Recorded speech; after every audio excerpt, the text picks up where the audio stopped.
All right. All right. Are we recording? Yes. Welcome back to the Modern Experience Podcast. Ladies and gentlemen, welcome back to a brand new episode. We are in episode 46, and as you guys see behind me, we changed the studio. It's a brand new theme. Last episode, we had my cousin Isaiah on the show, and it was the last episode where we were going to show off a fall theme, and as you guys know, Thanksgiving is over now, and the next thing that we're all looking forward to is a very nice Christmas. So we kind of got into our Christmas mood, and we started decorating the studio, and it looks pretty nice. I like the work that everyone was putting in. Yeah, thank you, Diana, because you were one of those people that were here helping the studio. Yeah, thank you so much. Look at that. You have an applause right here. Thank you. So, yeah, I want to thank everyone who was helping here in the studio. If you haven't seen last episode, make sure you guys go watch it. It's an amazing episode. I had a conversation with my 12-year-old cousin who is an about of a 30-year-old, and we had a great conversation about MMA, fighting, and just his journey throughout Taekwondo. So if you guys haven't checked out that episode, make sure you guys go check it out. If you guys are new to the podcast, make sure you guys subscribe. I need you guys to like this video. We're available on all platforms. You guys can look at us, watch us on YouTube, Instagram. You guys can also listen to us on the following platforms like Spotify, Apple Podcasts, Google Podcasts, and many more. Every link to those platforms is down in the description below, so if you guys want to go ahead and check those out. With all that said, I feel like this is a therapy session because me and Diana fight a lot, and I'm going to ask why, okay? Because you cause problems sometimes. I don't. I am usually the person that's open-minded, and I love solving problems. Open-minded? Yes. Okay. We're not going to get into that. Okay. Yeah. Yeah. Okay. But, guys, today we bring you guys an amazing episode. This is a special episode, a unique episode, because this person that's going to be with us today, she flew in from Phoenix, Arizona, and she's here for the holidays. She's here for Thanksgiving. She was with us yesterday. And she is, should I introduce you like my aunt? Should I just go straight with a doctor, Yeah, para que, se sienta así. I work hard. You better say doctor. Okay, all right, I'm sure. Yeah, no. Yes. That title. No, today we're gonna bring you we're gonna bring you a great episode. Tune in to the last minute of this episode because it's gonna get pretty good. I feel like this is gonna be the most effective, most impactful episode we probably ever had. But joining us today, guys, is Miss Dr. Did they say Miss or did they just say Dr. Avelar? Okay, Doctor. See, oh my gosh. Okay, I'm gonna redo that. Redo, please. All right. So joining us today, guys, is Dr. Avelar. Did they say Delia or did they say Avelar? Avelar. Avelar. Okay, redo that again. All right. Joining us today. Joining us today is Dr. Avelar. Hi, Dr. Avelar.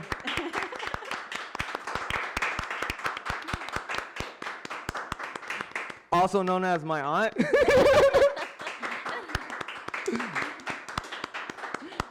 How are you doing, Deli?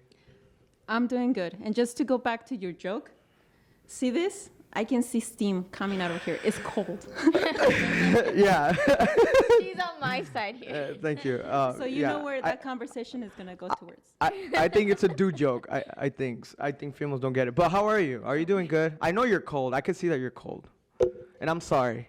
I know. I wish we could have heated this place up more, But I think it's going to get good in here. I feel like there's going to be at some point in our conversation that you're going to have to take off that jacket because it's going to get really hot in here. Well, as long as you keep the tea coming, I'm okay. Say less. Hey, but it's surprising that you're drinking tea because you are not a tea person, are you? Because I know you as a coffee person. Yes. So if why? I drink coffee right now, I'm not going to be able to go to sleep at night. That's true, yes. And I need something hot. Yes. So. But I like to introduce everyone. I like for you to give a brief description of who you are and what do you do. Okay, so I am from Phoenix, Arizona, and I am a clinical psychologist. So I went to school to study clinical psychology. I got my license in the state of Arizona, and currently I am working in a medical center. I am what is called like a behavioral consultant. So when doctors go, like when patients go to see the doctor, their medical provider, and for diabetes, hypertension, obesity, behavior problems, all that kind of stuff, after the doctor is done, If the doctor feels that they need a consultation, then they will call me in. I'll go into the room. I'll do a 15-minute consultation, see if anything else is needed. I'm out of there, and then next to the next patient. And that's your everyday thing? Every day. Okay, so many things are coming through my mind right now. I'm pretty sure, okay, but you specialize in a specific group age, right? Or in all ages? No, because the medical center has all kinds. So it has women's health, it has pediatrics, and it has family practice. So I see all ages for all reasons right now. Right now, it used to not be like that. I used to work with kids, like diagnosed kids with autism. Closer to the mic, 'cause it's not really popping. I used to do evaluations for kids with autism. But Huh. right now, I'm working with all ages. And how is that going? Working with all ages, like everybody. Yeah. It's a very fast pace, but I like it. You go in, as soon as you go in, then starts call to come in, like, hey, we need you in this room, this room, this room. And then I just go from one to the next one to the next one. And then I can be in a consultation, like, for example, right? I could be in a consultation for like diabetes. And then the next one is like, oh, this person came in because they have like obesity problems, but they also have schizophrenia, or they have this. Or I can be from there to, oh, this person is having thoughts about wanting to hurt themselves or kill themselves. So it can go from like very light Wow. to very So it's like a heavy. spectrum, like you're saying, like Yes. light to very heavy. Depending on what type of sensitive. patients are coming into the clinic. What's the worst age you could say? Like, is it the younger people that give you a hard time? Because I know you have hard times. No. You cannot tell me you don't have a hard time. Consulting with people, because the way you're describing it right now, it really looks like you really like it. You really love it. And of course, I mean, if you chose this career, it's because you really love it. So my next question to that is, why did you choose to do that, consulting with patients, doing clinical psychology? Why did you choose that path or that career? Okay, so I wanted to really work in a medical center. And for medical center, like in order to get paid through like access and all that kind of stuff. So the medical center that I work with, they work with like underserved populations, right? Like that means people with access or state insurance. And they have like the integrative model, which means is one person or one patient goes to one clinic and they get like all services as possible, right? So consultation is very different from like doing therapy or doing like a formal evaluation. Consultation is, we have this issue, you as a professional go in, assess, let us know if it is what we think it is. If you think that this person may have something else, give them everything they need in order to get this resolved. So it's kind of like 15 minutes. You have to be on your toes. You have to be like in your, like really thinking about everything, because you have 15 minutes to figure everything out. To diagnose someone with. Yeah. So it's like, for example, right? You go into the room and the pediatrician says, oh, this is because this child is super hyperactive and there's all these behavioral concerns. And then you go in and then you start asking questions. And it turns out that you're like, this may be autism. Like, this is why this child is behaving the way that it is. So now you talk to the parent and you're like, okay, this is what is needed. I'm going to give you information. I'm gonna do you a referral, and I need you to go get this evaluation just because we want to make sure that your child doesn't have autism. And then there are some cases where it's like, nah, this patient is okay. So you can distinguish whether a patient's BSing you. Cause We call it malingering, or we call it something else, okay? We don't yes, call of it course. BS. of course. Because I know your vocabulary is very different from obviously mine. You know, I'm a young millennial. I dropped out Imagine of me college. going in and say, hey, you're BS. Yeah, of course. I mean, that would be pretty bad. That would be funny. It's like, you're BSing me, man. But I don't believe you. but why do they give you 15 minutes though? Because that's kind of like the model. I mean, you can take longer if you need to, but keep in mind that I go from one person to the next one, You're right? getting different calls. And I am from not different I am places. not doing like an intensive like treatment or anything. It's consultation. Go in, figure out what's going on, what needs to be done, and move on. Therapy is Therapy is different. Consultation is like, oh, you're trying to see what's wrong with them. If there's something wrong, then she refers them to a person who can Right. do therapy. Treatment or whatever. And you could really find out what's wrong with a person within 15 minutes. You do your best.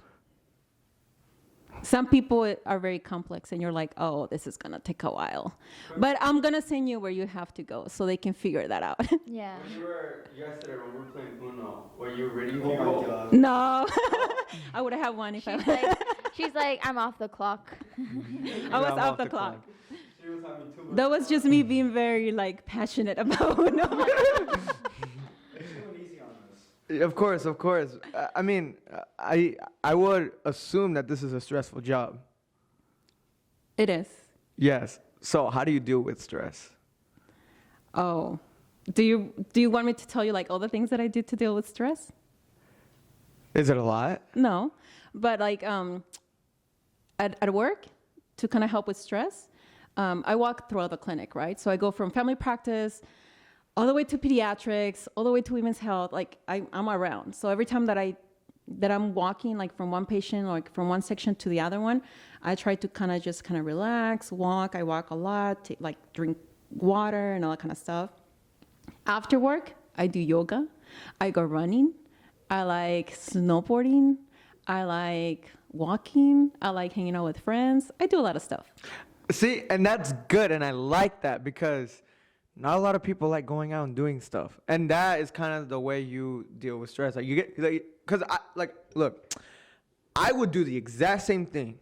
How many people did you deal with in a day? Patients or Yeah. just like people that you interact with? No, like patients. It depends like how busy it gets and stuff like that. But you can go like, from, if it's not that busy, like maybe 12. If it's pretty busy, like 20 and above. Like it depends. In a day, what's the usual, like, an estimate? Well, I didn't know you were a co-host. He's interested. He wants to know. Why don't you come over here? Nah, imagine. Wait, what was your question? What's an estimate? So when it's supposed to be like 100% you're doing good, it's supposed to be like around like 12 people, like 12 to 16, right? Okay. Because I honestly, I got to be careful with what I say here. I deal with a lot of people every day. Okay? And if I had what you had, where you can find out what is wrong with, well, not wrong, see, what you can diagnose them, because, okay, here's the way I look at it. Mental health is a big thing in today's society, right? Like you have different people with different mentalities, people with different ideas, the way they think, the way they act, and this and that. What are your thoughts, or when someone is has a negative energy, like when someone always is very negative, someone everything about their life is negative. They whine about stuff, they don't see the positive in things and this and that. Why do they lean so much on the negative and more on the positive? Because I've always heard this saying where it's so easy to look at the negative than the positive. Why do you think that is? Why do you think people tend to go crazy and be so negative about things? Well, every person can have their own reason, right? For thinking the way that they think, seeing things the way that they see, like worldview, right? And some people are naturally more positive and other people are naturally more negative, right? Kind of goes with do you see the glass half full, half empty, and all that kind of stuff, right? But some people, sometimes, and that's just like everyone, so us as individuals, at sometimes we are just at that stage in our lives where things seem a little more negative than positive. And if things are not going well for you, and things don't seem to get better, and constantly things are just being negative and negative and negative, that's going to have an impact on how you view things. And for us, some other person could be like, oh no, this is great. And you'll be like, what is this person talking about? Mm-hmm. Right? And keep in mind that when negative things happen to us a lot, and we just kind of strike by negative things. So we are very biased. People are very, very biased, mm-hmm. Okay? And some people are so biased that they kind of discount the positive things and they kind of overfocus on the negative. So if someone say, hey, good morning, and another person walk in and they kind of hit their shoulder, they disregard the person who say, hey, good morning, and now they just focus on the person who hit their shoulder, right? So the world is a horrible place. Why? People are horrible. This person just walked in and hit me. But what about the other 2-3 people who kind of went by and smiled? Like you were walking and they smile at you and all kind of stuff. So sometimes people tend to have like this type of like vision, right? And the reason why you have this vision can be like many things, right?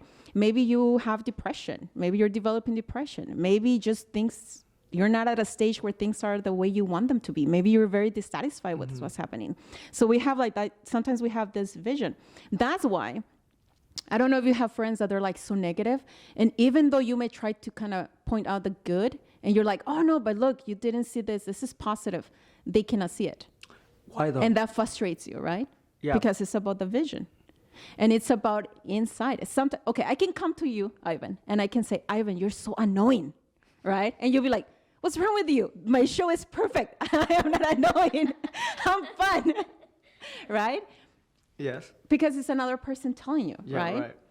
So everybody can tell you stuff, but what it counts is what you see and what you believe. Does it make sense? Yes, it does. And you kind of touched on the subject of depression. Like, I'm gonna be honest with you. Like when it comes with depression and anxiety, I'm very uneducated because I know people, I've spoke with people, I've had conversation with people who they say they have depression, and I hear them talk, and I'm always there, to listen to them, and they always talk about how it's so hard for them to do stuff in their life and go to school and like do this type of things because of depression. Like, why? Like, how do you get depressed? How? What is depression? In other words, Okay, so two questions, right? What's depression and how do you get depressed, right? Yeah. Okay, so depression can happen with many reasons, right? There's like something that happened in your life that you cannot recover from, and you started feeling depressed about that. Like maybe you lost a family member and you went to grieve. You were never ever to recover from grief. Now you lost another family member. Now you're falling in depression. Maybe you have a life who's you're very dissatisfied with, right? You got married. It's not what you were thinking it was going to be like. Everything is a struggle, and now you're falling in depression. Or sometimes it can just be like a chemical imbalance. Like some people may feel depressed and be depressed, and if you ask them, like everything is going right, like everything is going well in their life, but for some reason they just feel depressed. So it can be like a chemical imbalance in your brain, which medication can help a lot with that, right? Could it also be like because I've heard that mental health, like stuff could be hereditary. Is that true or no? Well, if you have like maybe if you have a parent that is like, if you have a family member that is depressed, is going to affect the dynamics for the whole family, for sure. It has to affect, right? It's like if your brother is depressed, it's going to affect how things move in your house, if you live with your brother and your relationship with your brother and all that kind of stuff. So depression is like there's like a lot of symptoms for depression, but depression is like when you start to feel a lack of enjoyment in things.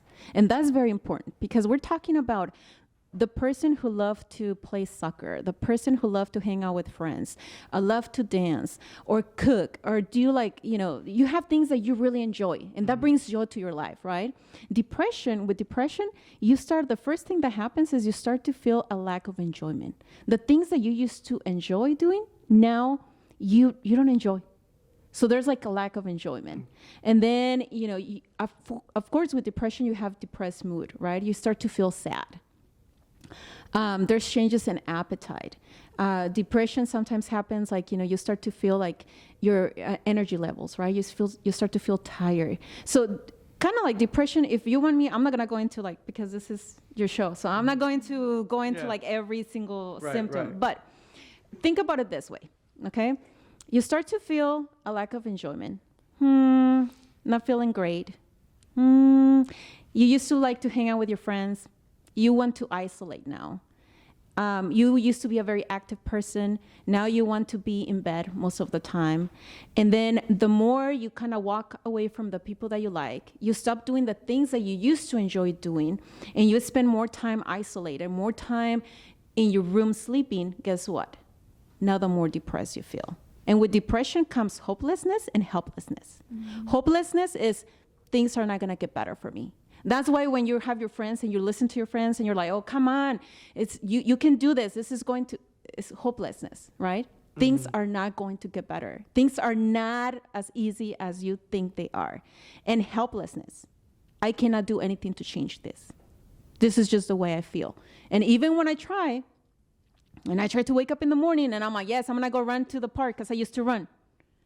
I put in my sneakers and then I go back to bed. Yeah. So things, it's tough. It is. And like, It's not easy. And I could understand that depression could be caused by a traumatic event that occurred in one's life. I know a lot of people that, like I said, a loss of a family member, a loss of a friend, a best friend, probably a car accident, etc.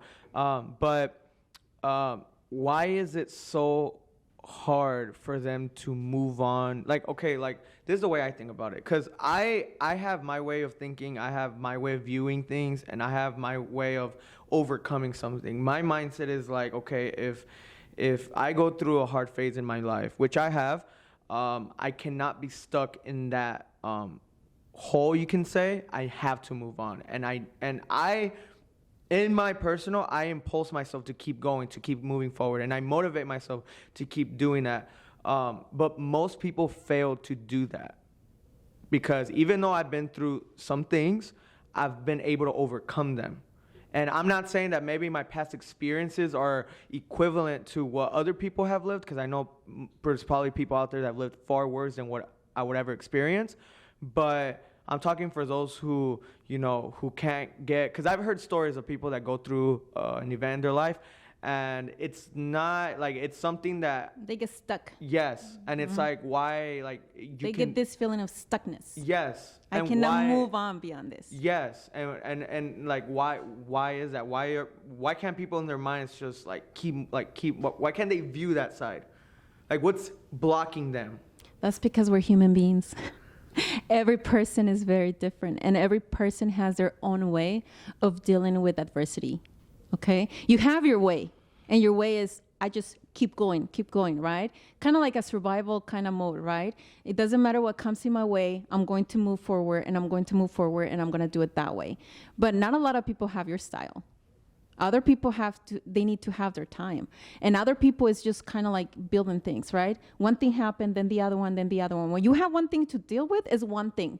But then you add another one, and another one, and another one, and another one. And then you start believing, like, when is this going to stop? Mm-hmm. Like, how am I going to deal with all this stuff, right? So every person has their own way of dealing with stuff. And in reality, like, if you really want to think about it, I'm a very positive person, okay? In reality, everybody can be right, because this is about you dealing with your own stuff the way that you can and the way that you manage. The worst thing you can do is not to deal with it. Give up. Because then if you give up, nothing is going to happen. Change is not going to happen. Does it make sense? Mm-hmm. As long as you do change, like, as long as you have, and even like, okay, even if people cannot run, but they can give little steps to get to where they need to get, it's okay, because you're still moving. And you're going to get there. Other people faster than others, yes, but you're going to get there. But if you just sit down and then you want to be there and you just sit down, you're never going to get there. Does that make sense? Yeah. I mean, so it's just different style. Yeah, it's different style. The same way that other people cannot understand you. How can you just keep going and going and going? But here's the crazy thing about that, because I used to not be like this. Oh, so now you're different. Yeah. You changed. Yes. Yes. I transitioned. I like, and I've said this before on the podcast. Like, my middle school years, I was very a negative person. I was a person who I knew that if I kept up that way of doing things and thinking like that and acting like that, I knew I wasn't gonna get anywhere. But I just slowly transitioned to being a more positive person. I started listening more to my parents, more to the people around me. I started being more open-minded, practicing like patience and all of that, because those were all things that I lacked. Like, and today, like I said, I'm not the same person I was 5 years ago. But if I was able to transition from that mental standpoint of who I was as a person to now, why can't other people do that too? Because it's about change and growth, And right? You're process. changing and you're growing. Now, keep in mind that there's other people who look at you and they're like, how can he not be like me? Does it make sense? Because everybody is going in their own growth and their own path. speed. Okay, so you kind of look around and you're like, okay, how can that person not be like me?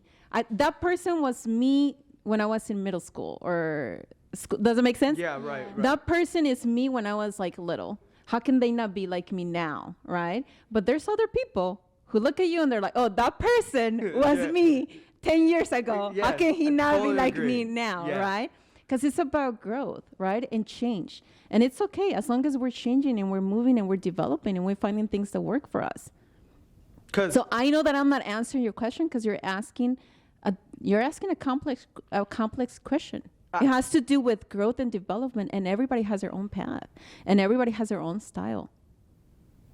it is a complex question. And that Yes. question, like, it makes me itch every day because like I said, I deal with, like, the time I was in California, I got to meet a lot of people, and even here in Florida too. Like, throughout my whole life, I've met with people who've always asked me for advice because they see me how positive I am, how happy I am, and the question that they have for me is, Ivan, why are you so happy? Like, why are you so positive? How you maintain that positivity? And I try to give them how I went through it. Like, this is how I went to it. You know, this is what I do. This is, you know, but for them, it's just so hard to follow that, and I'm just like. Because you have different coping strategies. Everybody has their own strategies. And for you, your strategy to move forward is, I try to see the good. I try to move on and beyond the bad. That's your strategy. Your strategy is to have fun. Your strategy is to laugh. And your strategy is to keep moving. Some other people have different kind of strategies. Some people, they need to stop and think and process before they can move on. Other people have other coping strategies. It's about coping strategies. Some people have like very few tools. Other people have like a whole box of tools. So when adversity comes in, they can choose from all these tools to help themselves. And other people are not, other people, they only have like 2-3 things that they can use to help themselves. It's about coping. How do you cope? So I'm going to give you an example, right? You can be, there's something that happened at a household very differently to that situation. And it's going to affect them differently. And they're going to overcome that very differently. Why? Because they all have their own personality, their own way of viewing the world, and their own coping strategies. For some people, coping has to do with distraction, right? I see funny videos. I try to focus on like laugh. I try to kind of like not focus on it that bad. Other people, their strategy is like cooking. And I go into the kitchen. I forget about my problems. Even though they come back later, but for 20 minutes, I'm like worry free. Other people are exercise. They go running. Other people do yoga like me, you know? Yes, yes. So everybody has their own like coping strategy Yeah, and no, I totally agree and with that. support system. Yes, and I totally agree, and I totally understand that because I remember when I was going through a hard time, my coping is humor. I like to make jokes out of it, and maybe my jokes could be a little bit too extreme, but that's just the way I cope with it. Like me, like if I were to sit with someone and they would open up to me and they get very serious and even cry on me, I get very uncomfortable because no, don't cry. Because that's not your coping strategy. Yes, and like, other no, people are it's like, okay. oh, come here. Yeah, and I'm like, no. Different. No. My coping strategy is I'll cry. Like I have to let it out. And it's true where it's everybody's at their own pace and own process, because Ivan, like him and I have had this talk of like, but why? Like him asking, but like why can't people like, you know, like I'm so happy all the time, like blah blah blah, like just how he explained it right now, and then the way I see it is very different from him. Like I get that positivity and like being positive and trying to find things in the day to be positive about helped me a lot to like get out of that, because for a while I was depressed. Like the year after I graduated high school, I fell into like one of the worst depressions I have ever been in, and I even like I called him one time and I was crying on the phone for like a personal reason, and like he was giving me advice, but then after that the only people that really knew completely what was going on were my two girl best friends that I told about. Like, I told them everything.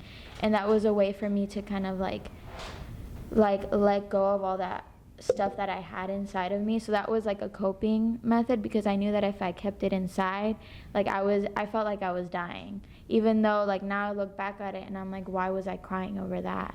But in that moment, I couldn't see on the outside. It was like tunnel vision. Mm-hmm. And when you're in tunnel vision, you don't see the outside. The whole picture. You just see the moment you're in at that moment.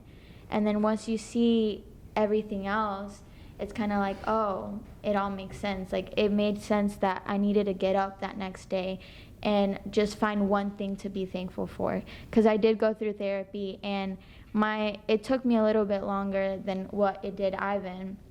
But with the things that I had to do was like be mindful and like write down things I was grateful for, like go back to the things that I constantly replayed in my mind. Like if it was like me blaming myself for stuff, like giving myself reasons why all those things that I told myself were lies, and like certain things like that. Like I had to choose to keep going.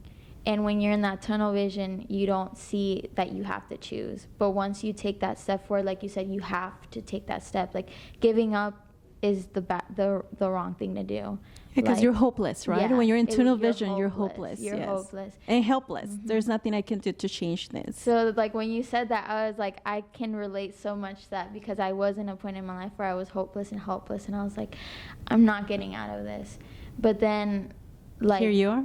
Here I am, and now it's just like, okay, whenever I go back to like certain feelings, it's just like, okay, I need to sit down, and like sometimes I forget that I have to sit down and think. Like I have to process my feelings, I have to process my emotions. Like you said, some people like to go out and do different things. For me, it's like I have to sit down and be at one with myself and think about my emotions, think about my thoughts, think about everything that's going on, and find reasons to be grateful for and write it down.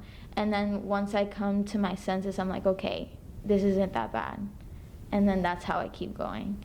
So it's funny how you said like everybody's their own person, which is so true. Not everybody is the same, but it's funny how like everybody can get out of that dark place with something different. Everyone can grow, Mm-hmm. right? See, and and everyone can help themselves. It's just a matter of figuring out how. Mm-hmm. And that's something that I just came to a conclusion of, because in my mind, I thought there was only one way out of it. No, You there's know? a lot of ways. Because it's like, And what works for you may not work for another person, right? It's about where the person is at and what works for them. So as a clinician, right, when I'm working with people, that's one of the things that I have to always keep in mind. Like I can have my idea and be like, I know how you can get out of depression. If we just listen to me and do what I tell you and believe what I tell you, right? But as you know already, that's not how it works. Because when they have tunnel vision, it's not that easy. And it has to be like an inward process, like from inside out, right? So my job is to help that person. So my job, I'm trying to kind of think how to make it very simple, right? My job is to meet them where they are. Like, where is this person at right now? And work from there.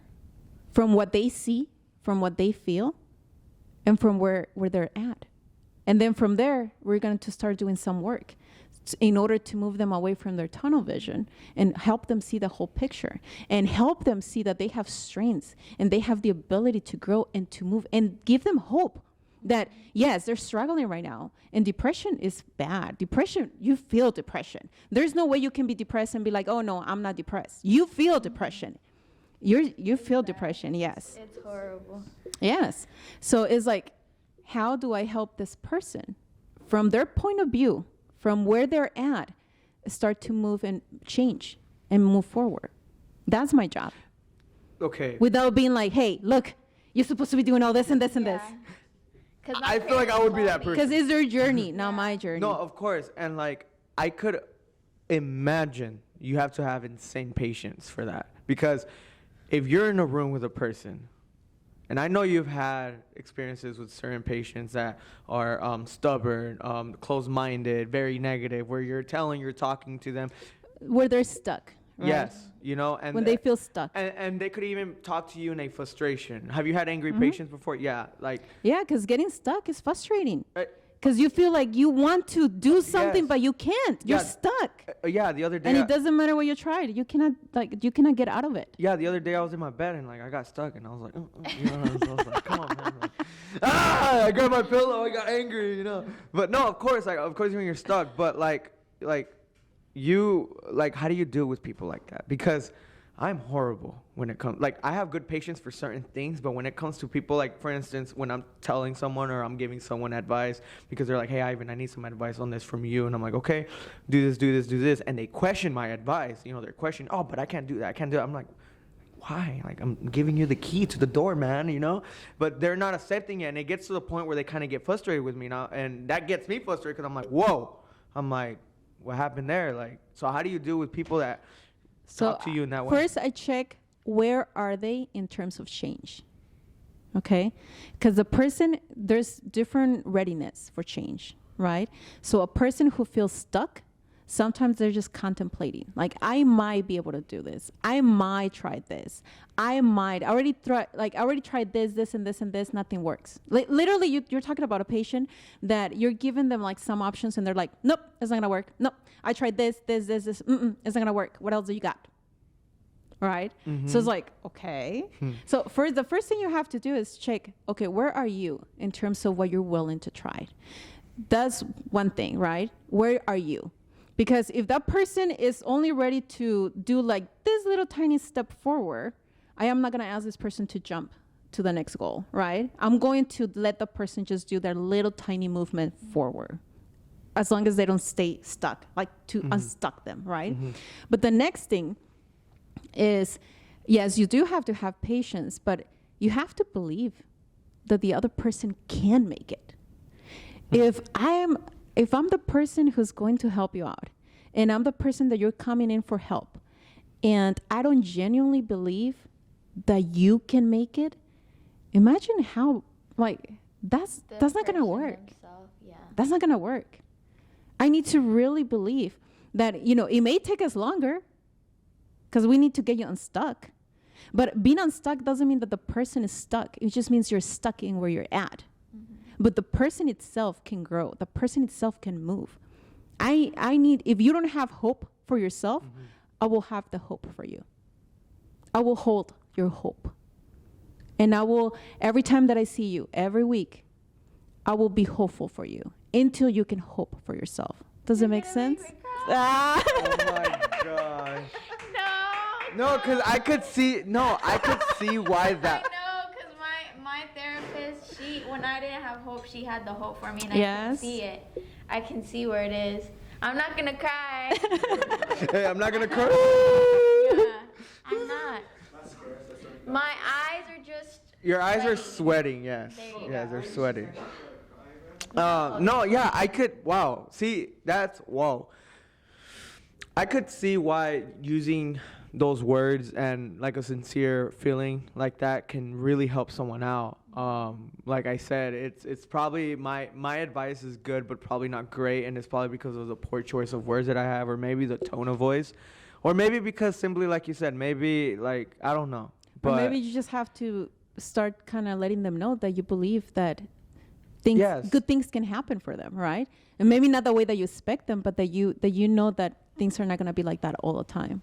That things are going to get better. I feel like a lot of people, like, if their mindset is stuck on I can't do this, is also like how they grew up. Mm-hmm. And I'm not saying like, oh, blame your surroundings, but like if negativity is what you grew up in, and like you didn't really have any source of like way, like I know there's some people that did grow up in a negative way and they chose to see the good side out of it, but like you said, like nobody is the same. And I feel like some people take it more to heart, like you said, three kids can grow up in the same household, but all three of them can react really different. Mm-hmm. And so some people can take it in more than like, oh, you can't do this, you can't do that. and then that like gets rooted in their head. And even that, those words of I believe in you coming from someone else when they didn't really hear it growing up, that can really impact someone and push someone to be like, okay, I can do this. Because that feeling of hopelessness when you're in it, it's like that's all you hear. I can't do this, I can't do this, I can't do this.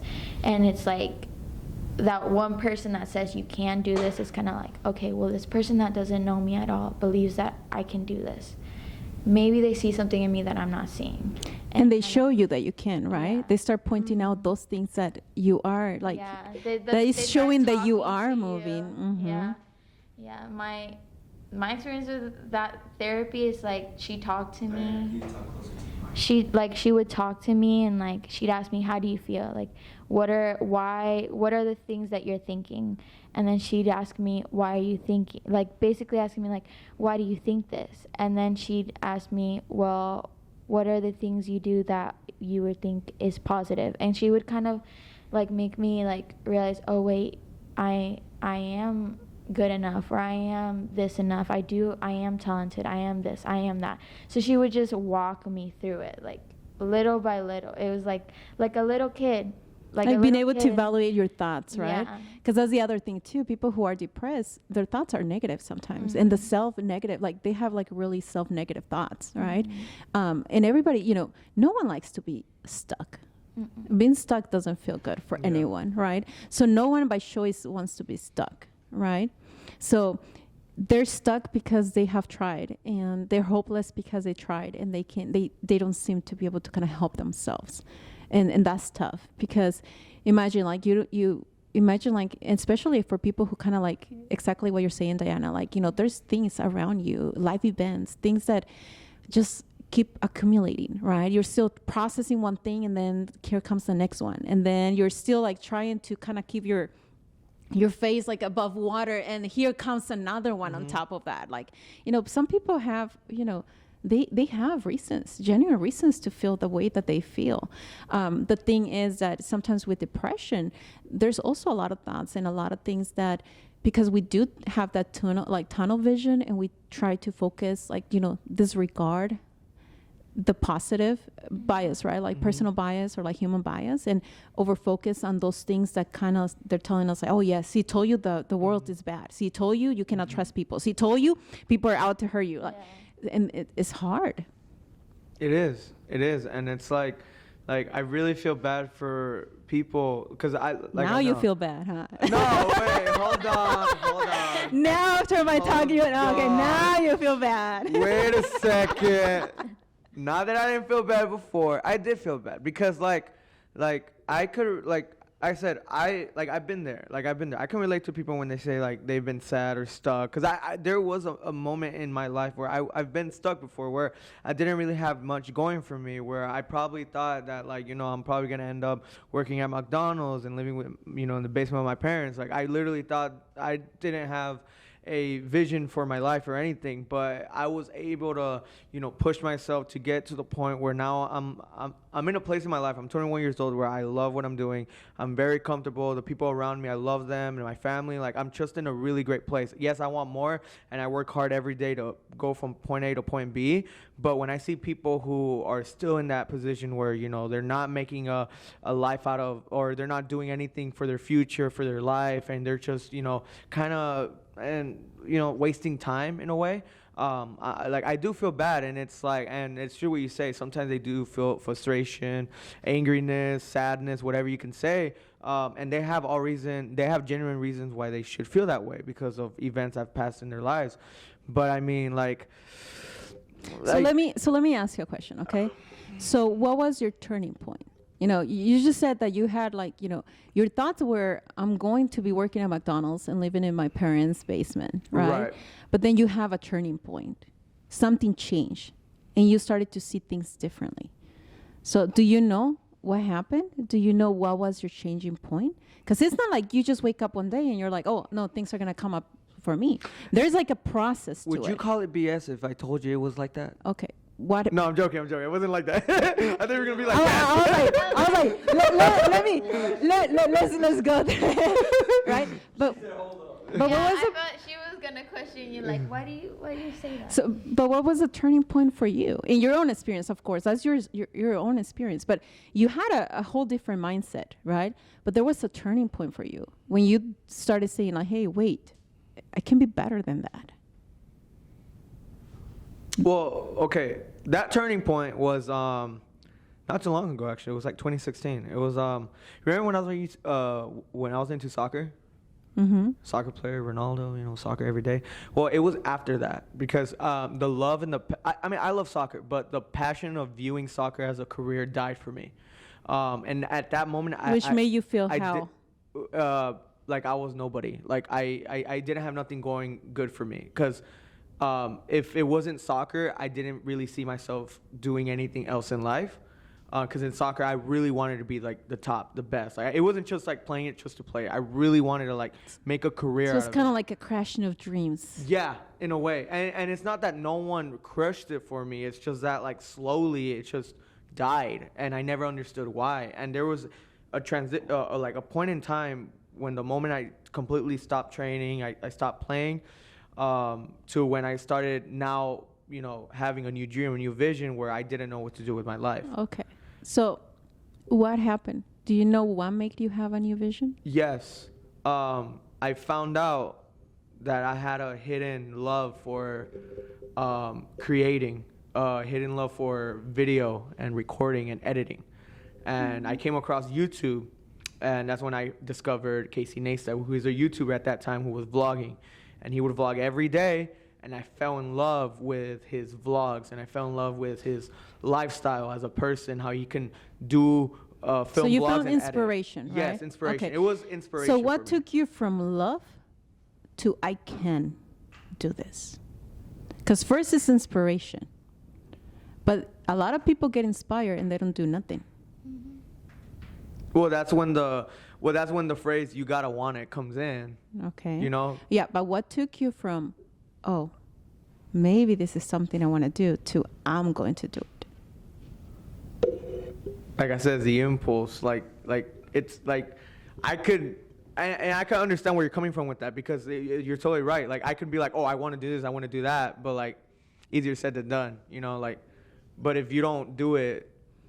So do you have people in your life that told you could do it? At that time, no.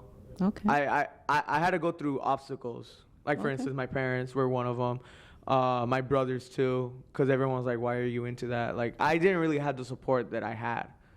But Which can be, again, hard, right? Yes. Obstacles, challenges, and things like that, right? But I kept going.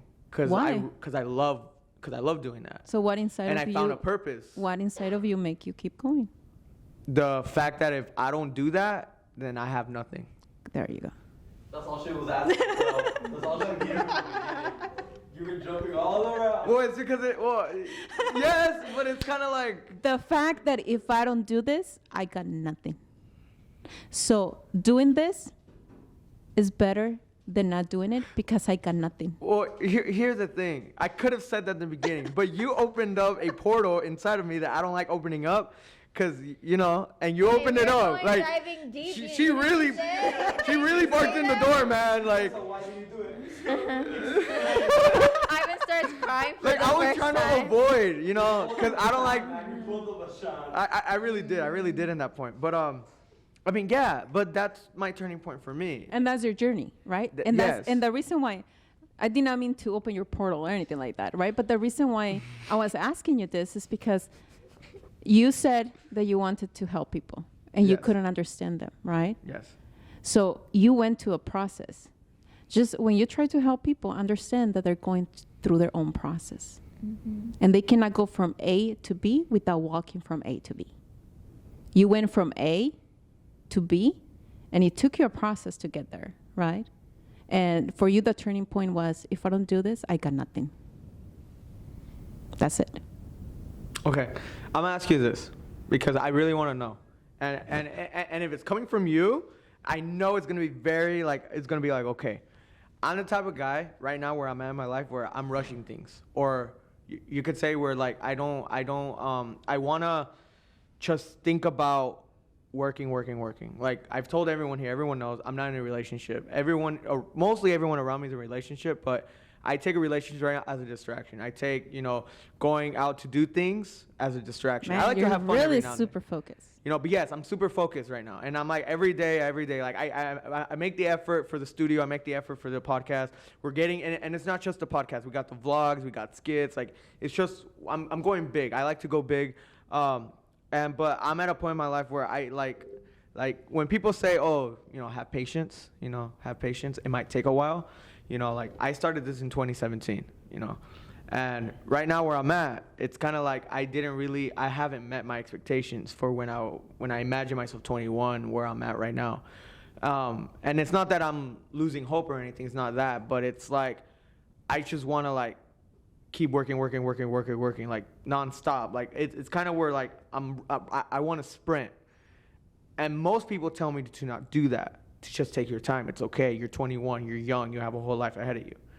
But then I'm like, I don't, because time is moving really fast. So technically you are the person that you were describing in the beginning. Like the person that you go in and you tell the other person, look, this, and this, and they don't see it. Yes, so exactly. now you're the other person. Yeah, now I'm the other person now, People tell you and... People tell me, right? How do you feel? No, yeah, like obviously, because people obviously see like flaws in me. People see stuff that I don't see. Well, like you people are said. seeing it differently than you are. You're seeing it as, I have no time. And people are seeing it like, oh, no, you have plenty of time. You're 21. Do you see the difference? But when I But hear them, yes. But when you hear them, you don't believe them because you don't see it that way. But I have doubts, because I'm probably like, what if they're right? What if I am too rushing this? And this is probably why I haven't met my expectations. Like, because I always question, okay, like the end of the year came, I'm not where I wanted to be. So it's like, do I got to start hearing what people got to say? Or like, that's like where I kind of like, I'm in a roadblock, because. So what do you think? I don't know. I really don't know. Well, do you think you should ignore what people say? I feel like you should ignore people if what they're saying to you is gonna no, I'm not gonna say that. Like, what would be the advantages of ignoring them? Or what would be the reason for ignoring them? Well, I mean, you kind of just said it. It's kind of like they don't see it how I see it. Okay. And what will be some of the challenges of, or what will be some of the benefits of hearing them? Maybe if I'm rushing the process and I try it a different way, which is their way, it might work. Okay. What do you want to do? Well, right now I want to eat. I know. But what do you want to do? But Serious question. What do you want? I don't like. I just want to run. I feel like I'm young. I cannot be distracted by these things. Yes, but you just said that if you don't listen to them, there's another way. Yeah, and that's why I'm asking you. Like. Oh, so you want me to do your job? Yeah, kind of. No, you have to think about this one. You have to figure it out yourself. Because you're never gonna listen. You're never gonna listen to someone as good as you're gonna listen to yourself. No.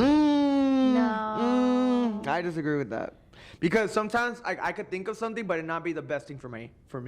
Yeah. You get what I'm saying? Like I could say, oh, I'm gonna do this, I'm gonna do that, but that necessarily doesn't mean that's the best thing for me. We have just a few minutes. Let me see if we can figure it out. Okay. What will be some of the benefits? Or let me put it this way, okay?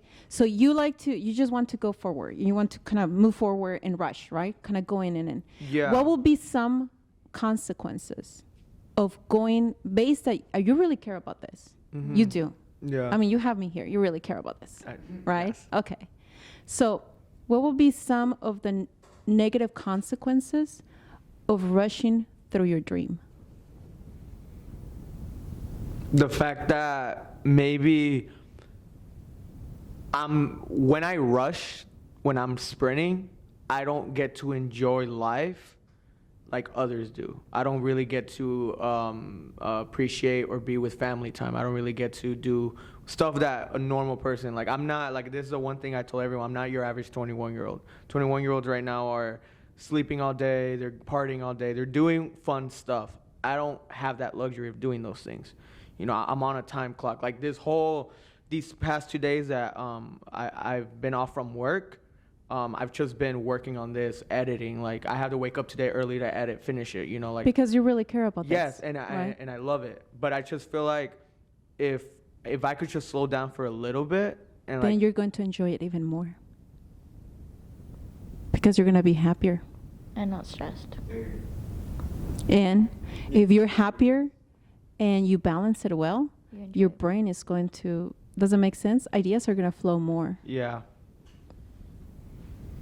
See? See? There you go. We have a suggestion. I have a question for you, Ivan. You in the black sweater. Go ahead. Okay, I wasn't able to ask you this last podcast, but if you looked back at yourself back in 2019 to where you are now, are you satisfied to like where you are right now? Yes. Yes. Somewhat. Because you just said that in terms of your career goals, you're not where you want to be. Yes. That's why you're rushing, Yes, but right? but you're meaning in a like as a person, right? As a human being, or you're talking about like where I'm at with my stuff. Like just in general, like all the things you've accomplished in your life, and also like your personality, just like everything. So yeah, I would say yes, somewhat of it, yes. Yes. Listen, I'm not going to tell you what to do because you have to figure that out yourself, okay? But the more balanced you are, and think about what you said, because what you said is very important. If you miss out in life and you miss the things that you enjoy doing, if you miss on that, you can be very successful in whatever you do, but you're not going to be complete. Because you forgot, it's not just about, okay, this is going to sound like Hallmark card, but it's not just about the destination, but it's about the journey. You have to enjoy the journey. Okay? And if the journey includes family members, if the journey includes making friends, if the journey includes feeling good about your life and making sense of your life and where you're going, you're going to get where you're going to get. Like literally, you're going to get where you're going to get. But in your perspective, you feel like you need to run because you're not there yet. Okay? That you have to just kind of super focus and go and go and go and go in order to get where you want to get. Keep in mind that you're going to get where you're going to get. Okay? But there's differences in traveling. You can go by foot. You can go in a horse. You can go in a crappy car, all thirsty without air conditioning, or you can get a good car with air conditioning, water, the ride. You choose.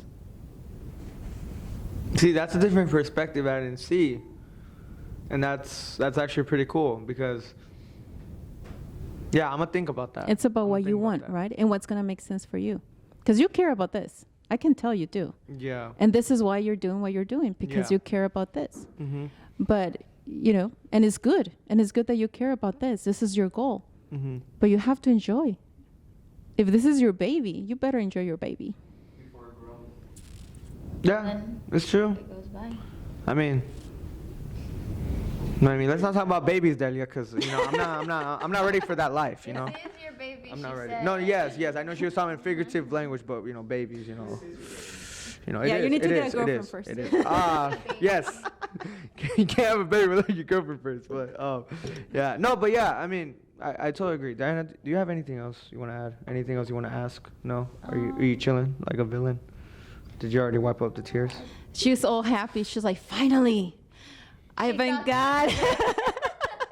Finally. No, it's because She's going to buy me another tea right now when we're done. I can't explain. Well, I can't explain stuff the way I want to, but you did. So Yes. you did it. You You did it. Like I said, me and Diana have this friendship where we talk about things and like it could be very sensitive, deep stuff, or it could just be like dumb, random stuff. But like the way the dynamic works here is that like she's very stuck on her idea and I'm very stuck in mine, and there's a conflict within that, you know. But what's cool about that is that even though we may argue and we may do whatever, all that, we're friends at the end. Because you still care for each other. Yes. And No that is- matter what. And most important. And I'm happy that we didn't cross that line today. Because usually every podcast we kind of, get to that line. But today's the first time. That's because you know? I'm here, And- okay? and- Give me and guess credit. what? Next episode, it's going to go back. You know, but yeah, no, I mean, it's okay. If it's, and to conclude this episode, I just want to, I want you to tell everyone who's listening and watching this, throughout, how long have you been doing this for? After I graduated and got my license, Yeah. I looked for like about 4 years. And okay, and including, and not just including those 4 years, but even including your whole journey from school to where you are in your life. What is the most important thing you've learned with what you throughout your journey, throughout your I career? was in school for a long time. Okay, it took me 10 years to get my doctorate degree because you have to get your bachelor's, your master's, and then you go for your doctorate degree. Like 10 years in order to be a clinical psychologist. So I have learned a lot of stuff throughout those years. But personally, like for my own personal growth and my own, I think like one of the most important things that I have learned is that I have to be empathic and I have to be caring towards other people, but I also have to be empathic and caring towards myself. I have learned to really care for who I am and to really care for myself, because I cannot really believe that you can make it if I don't believe that I can make it. And I cannot say that you're going to be okay if I don't believe that I'm going to be okay. Does it make sense? Yes. So I cannot just like say it. I have to really walk the line. Yeah. So I have learned to really take care of myself, and I have learned to really appreciate who I am and, value that I have strengths and I also have areas of growth and things that I have to still kind of move forward, but it's okay because I'm also a human being. Yeah, of course.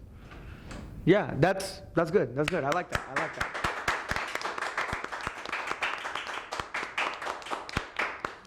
All right, Dr. Avelar, thank you so much for hopping on the podcast, and I hope it's not the last time we see you on the show. I hope we can have a part 2 maybe, but yeah, thank you so much for being on the show.